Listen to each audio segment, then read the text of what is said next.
Hello dear students, we talk about William Shakespeare's poem sonnet number 18, Shall I compare thee to a summer's day. Okay, here William Shakespeare addressed his beloved's beauty. So first of all we talk about sonnet. Sonnet is a 14 lines of a poem. कोई भी poem अगर 14 lines की है तो उसे हम sonnet कहेंगे. Okay, सो अब हम पोएम की बात करते हैं. Shall I compare thee to a summer's day. क्या मैं तुम्हारा कंपेयर है वो समर्स डे से करूं? कंपेयर किससे किया जा रहा है? बिलव्ड की ब्यूटी से. जो विलियम शेक्सपियर उनकी जो बिलव्ड है उनकी ब्यूटी का कंपैरिजन किया जा रहा है समर्स डे से. ठीक है, समर्स डे मीन्स गर्मियों के दिन से. Thou art more lovely and more temperate. Here thou एक आर्काइक वर्ड है और जिसे ओल्ड इंग्लिश में रेफर किया गया था पहले. आर्ट भी एक आर्काइक वर्ड है. इसका मतलब होता है you are more lovely and more temperate. तुम बहुत ज़्यादा लवली हो और बहुत ज़्यादा टेम्परेट हो, मीन्स शांत हो, काम हो. Rough winds do shake the darling buds of May. और मई के महीने में चलने वाली रफ विंड्स होती है जिसे हम तूफ़ानी हवाएं कह सकते हैं, वो जो डार्लिंग बर्ड्स होते हैं उनको हिला देती है. डार्लिंग बर्ड्स होते हैं जो कोमल कलियां होती हैं उनको हिला देती है. And summer's lease hath all too short a date. और जो समर्स का लीज होता है, समर का जो टाइम पीरियड होता है, लीज को बोलते हैं टाइम ऑफ पीरियड. जो समर्स का टाइम पीरियड होता है वो वेरी शॉर्ट होता है. ठीक है.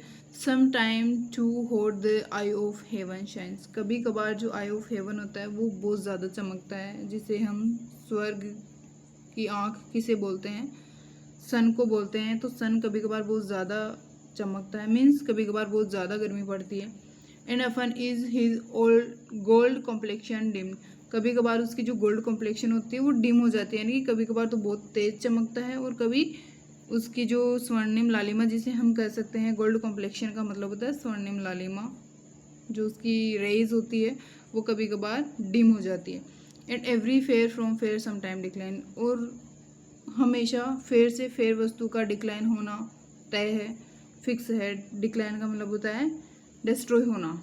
ठीक है. बाय चांस और नेचर चेंजिंग कोर्स अनचेंज. अगर उस चीज़ का डिक्लाइन नहीं हो रहा है तो कभी कभार नेचर भी अपना कोर्स चेंज कर लेती है, यानी कि अपना साइकिल चेंज कर लेती है. But the eternal summer shall not fade. और कभी कभार जो उसकी इटर्नल समर होती है, जो हमेशा रहने वाली ब्यूटी है, उसकी कभी फेडिंग नहीं होती है, मीन्स उसकी कभी ग्रोथ नहीं होती है. No lose. यहाँ पर जो दाई है वो भी एक आर्काइक वर्ड है ओल्ड इंग्लिश का. ठीक है. No lose possession of that fair thou ओएस्ट.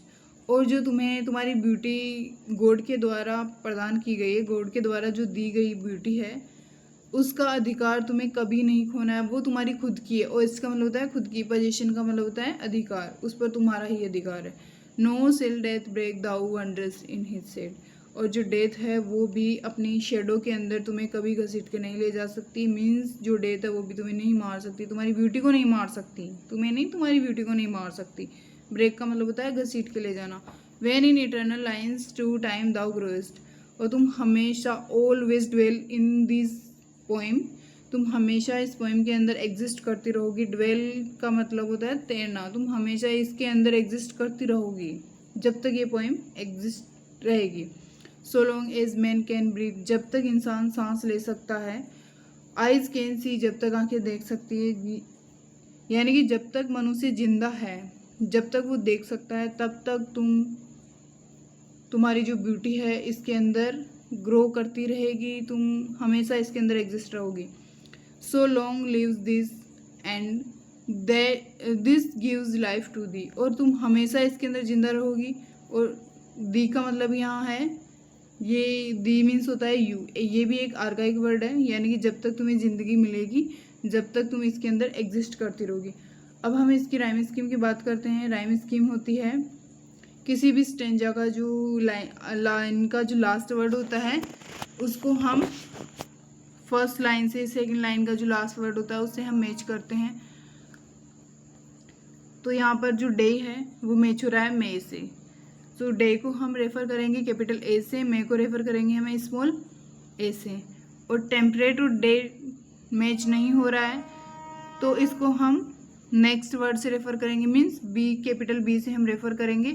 Temperate match हो रहा है डेट से, तो टेम्परेट को हम डेट से मैच करेंगे, यानी कि टेम्परेट को हमने कैपिटल बी रेफर किया है तो यहाँ स्मॉल बी हम रेफर करेंगे। सेम इसी तरीके से शाइन्स है वो डिक्लाइन से रेफर करेंगे, क्योंकि इन ये दोनों वर्ड मैच हो रहे हैं। शाइन्स को हम कैपिटल सी से, ए और बी का तो अपन ने ऊपर कर लिया, अब नेक्स्ट वर्ड कैपिटल सी हम रेफर करेंगे शाइन से, फिर उसके बाद में डिक्लाइंस का करेंगे स्मॉल सी। इसी तरीके से डिम्ड और अनट्रिम्ड, ये दोनों सेम वर्ड है। डिम्ड को हम कैपिटल डी से रेफर करेंगे और अनट्रिम्ड को स्मॉल डी से रेफर करेंगे। सो इसकी राइम स्कीम क्या होगी, ए बी ए बी